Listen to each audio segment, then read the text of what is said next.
किसी भी परीक्षा में सफलता के लिए सबसे आवश्यक होता है कि हम उसके परीक्षा के पैटर्न को समझ सकें। परीक्षा के पैटर्न को समझने के लिए सबसे आवश्यक होता है कि हम उसके सिलेबस को, उस पाठ्यक्रम को समझें और उस पाठ्यक्रम के विषय वस्तु यानी कि कंटेंट को आसानी से समझ सकें। अगर हम पाठ्यक्रम और विषय वस्तु को आसानी से समझ जाते हैं तो हमारे लिए परीक्षा में सफलता प्राप्त करना आसान हो जाता है।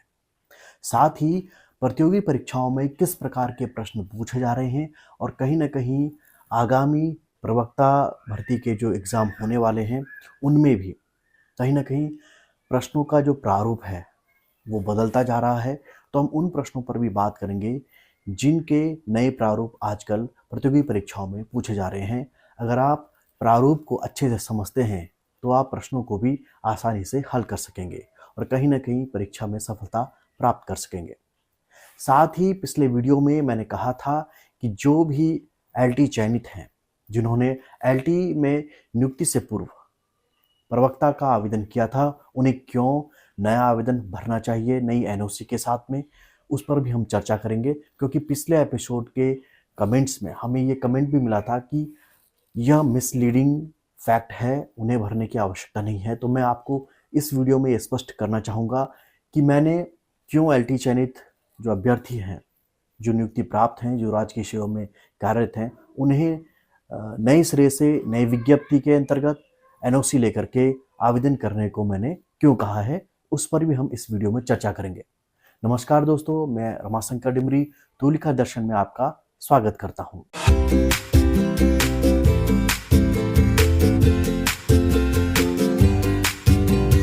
तो देखिए, आप आज के थंबनेल से समझ चुके होंगे कि आखिर क्यों सही कंटेंट से तैयारी करना आवश्यक होता है, पाठ्यक्रम और विषय वस्तु में क्या अंतर होता है और प्रतियोगी परीक्षाओं में प्रश्नों के कितने प्रकार होते हैं। तो हम इसी पर आज के इस अंक में चर्चा करेंगे। अब देखिए, यहाँ पर सबसे पहले हम बात कर लेते हैं प्रश्नों के स्तरों पर, यानी कि जो क्वेश्चन के लेबल्स होते हैं वो किस प्रकार के होते हैं। तो मुख्य रूप से 3 स्तर होते हैं, सरल, मध्यम और कठिन, यानी इजी, मीडियम और हार्ड।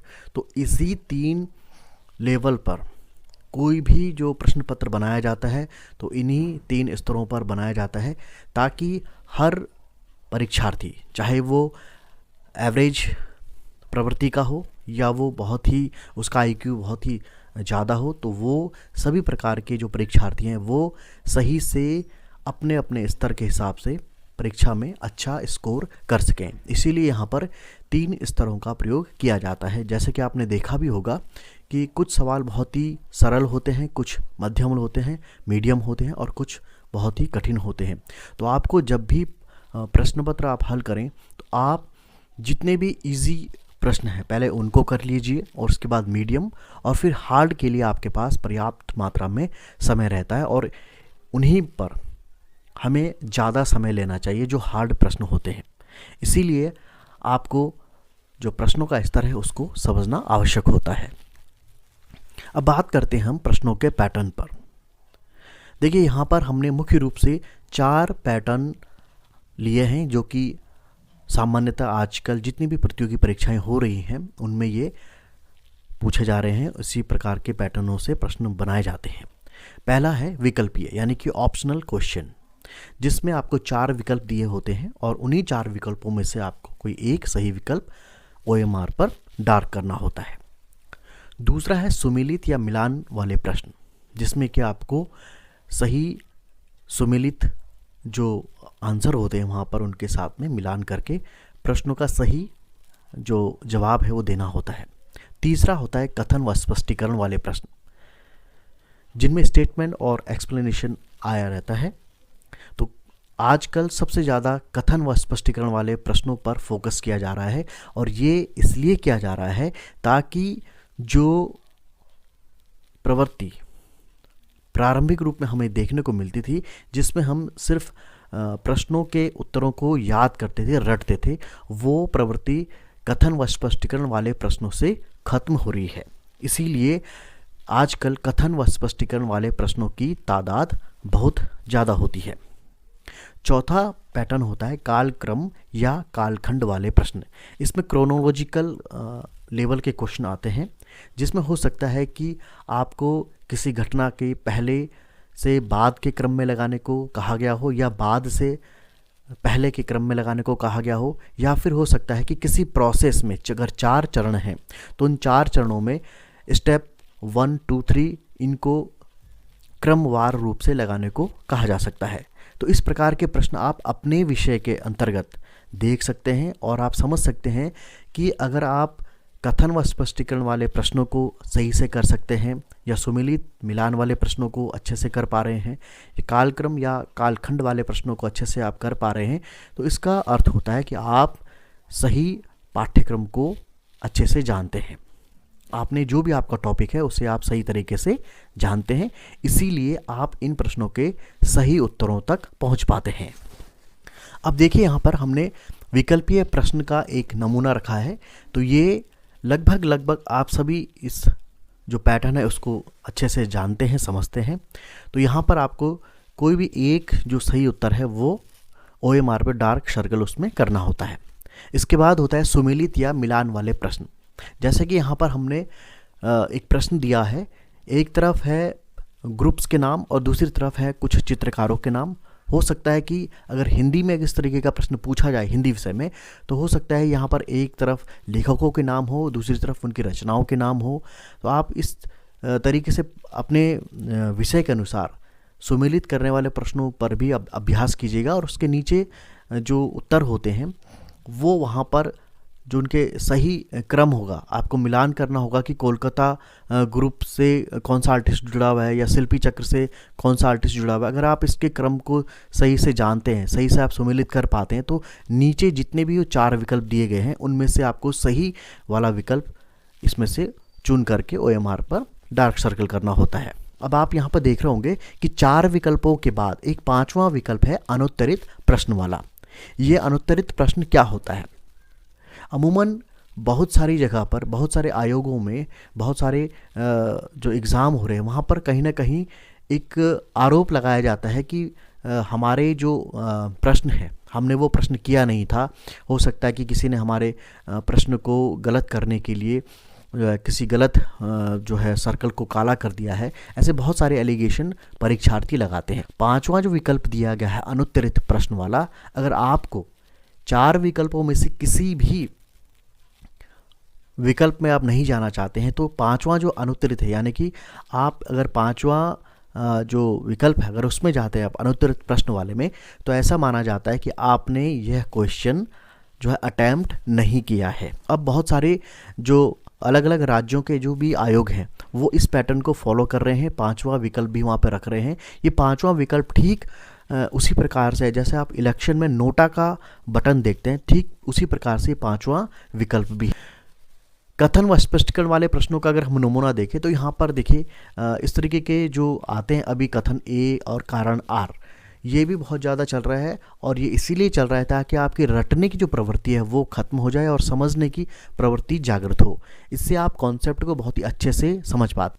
इसके बाद है कालक्रम या कालखंड वाले प्रश्न, जिसमें कि आपको कोई घटना दी गई होगी या कोई प्रयोगशाला विधि दी गई होगी या कोई स्टेप दिया गया होगा, उसको आपको जो है सीरियल वाइज लगाना होता है। तो यहाँ पर देखिए हमने ये इतिहास का प्रश्न लिया है, तो इसमें हमें 4 घटनाएं दी गई हैं, साइमन कमीशन, नमक सत्याग्रह, भारत छोड़ो आंदोलन और जलियांवाला बाग कांड।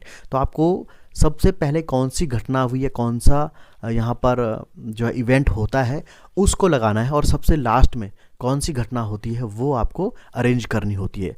तो इस प्रकार के प्रश्नों को आप तभी कर पाते हैं जब आप कॉन्सेप्ट को या इतिहास को या जिस भी विषय में इस प्रकार के प्रश्न पूछे जाते हैं। अगर हिंदी की बात मैं करूँ तो वहाँ पर बहुत सारे वाद है, छायावाद है, भक्ति आंदोलन है, तो वहाँ पर भी इस प्रकार के प्रश्न बनाए जा सकते हैं। विज्ञान में अगर आप देखें तो वहाँ पर स्टेप पूछे जा सकते हैं।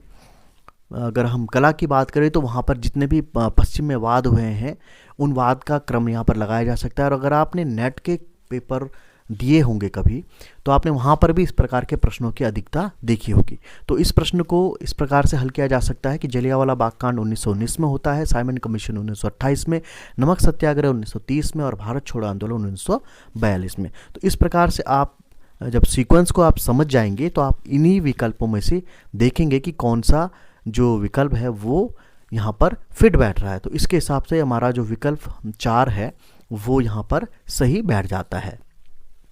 अब हम बात करते हैं पर्पस ऑफ सिलेबस की। देखिए, पाठ्यक्रम बहुत ही महत्वपूर्ण होता है। पाठ्यक्रम से ही हम प्रॉपर अंडरस्टैंडिंग कर पाते हैं, क्लियर हमारे गोल्स हो पाते हैं, इजी लर्निंग कर पाते हैं, प्रॉपर एवेल्यूएशन हम कर पाते हैं और हमें अच्छी सी जो गाइडेंस है वो प्रोवाइड हो पाती है। अब यहाँ पर देखिए कि जब भी हम किसी भी विज्ञप्ति को देखते हैं तो सबसे पहले हमारे मन में ख्याल आता है कि इसका पाठ्यक्रम क्या होगा। तो सबसे मुख्य बात यह है कि पाठ्यक्रम तो हमें पता चल जाता है कि पाठ्यक्रम ये है, लेकिन अब उस छोटे से पाठ्यक्रम के अंदर वे कौन सी विषय वस्तु हैं जिनसे प्रश्न बनाए जाते हैं या जिन विषय वस्तुओं को हमें पढ़ना चाहिए जिससे कि हम एग्ज़ाम को क्रैक कर पाएँ, अच्छे से मार्क्स हम अचीव कर पाएँ। तो सबसे ज़रूरी हो जाता है उस पाठ्यक्रम से रिलेट करती हुई विषय वस्तु।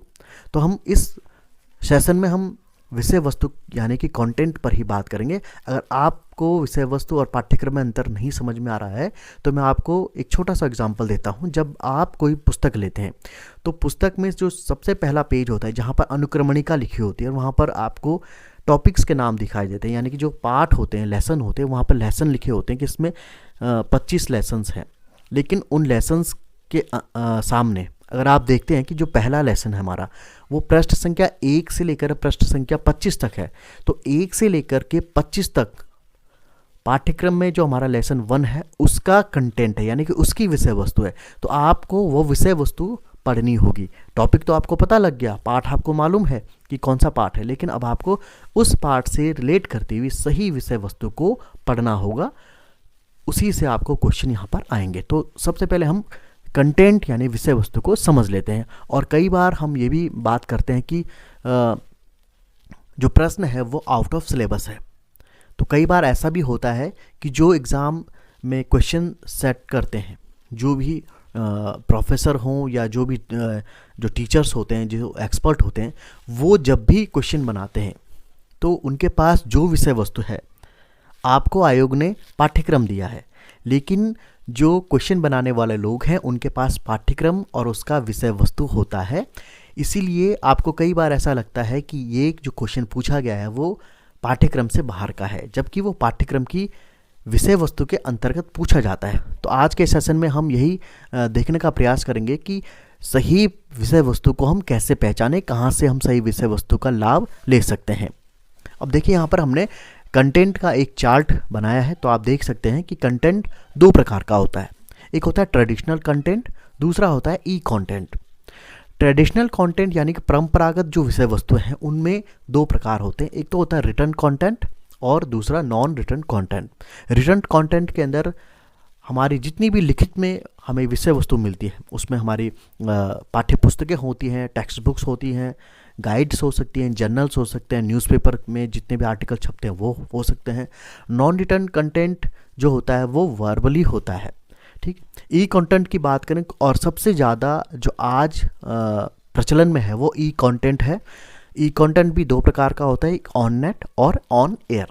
ऑन नेट यानी जिसमें इंटरनेट की आवश्यकता होती है, ऑन एयर जिसमें इंटरनेट की आवश्यकता नहीं होती, जैसे कि आप टीवी और रेडियो के माध्यम से भी बहुत सारी जानकारियाँ पा सकते हैं। अब हम समझते हैं ट्रेडिशनल कंटेंट के अंदर क्या क्या चीज़ें आ जाती हैं। देखिए, ट्रेडिशनल कंटेंट जिसे हमने 2 भागों में बांटा है, रिटन कंटेंट और non written content. Written content के अंदर आ जाती हैं आपकी books, papers, newspaper, journal, thesis etcetera, यानी कि जितना भी लिखित मैटर आपको मिल जाता है पुस्तकों के अलावा, पुस्तकों में या गाइड में या मॉडल पेपर में, वो सारा रिटन कंटेंट कहलाता है। नॉन रिटन कंटेंट के अंदर जैसे मैंने कहा था आपको oral tales and story etcetera होती हैं जो कि वर्बली हम सुनते हैं। अब बात करते हैं हम ई कंटेंट की। ई कंटेंट को मैं इसलिए भी आपको कहूँगा कि ट्रेडिशनल कंटेंट जिसमें कि हमने बुक्स की बात की थी उनको तो आपको पढ़ना ही है, साथ ही ई कंटेंट का सारा आपको इसलिए भी लेना है कि क्योंकि कई बार जो ट्रेडिशनल कंटेंट है जिसमें बुक्स है, जर्नल्स है, वो अपडेट नहीं होती हैं, जबकि ई कंटेंट जो होता है वो डे बाय डे अपडेट होता है। ई कंटेंट भी 2 प्रकार का होता है, on net, on air. On net के अंदर इंटरनेट, गूगल, यूट्यूब एप्लीकेशंस जितनी भी हैं जहाँ पर आप इंटरनेट का इस्तेमाल करके पाठ्यगामी जो सहायक सामग्रियाँ हैं या पाठ्यक्रम है या विषय वस्तु को आप पढ़ते हैं वो ऑन नेट के अंतर्गत आ जाता है। ऑन एयर की बात करें तो ऑन एयर में कोई भी इंटरनेट आवश्यक नहीं होता है, वो रेडियो वेव्स के माध्यम से हो जाता है।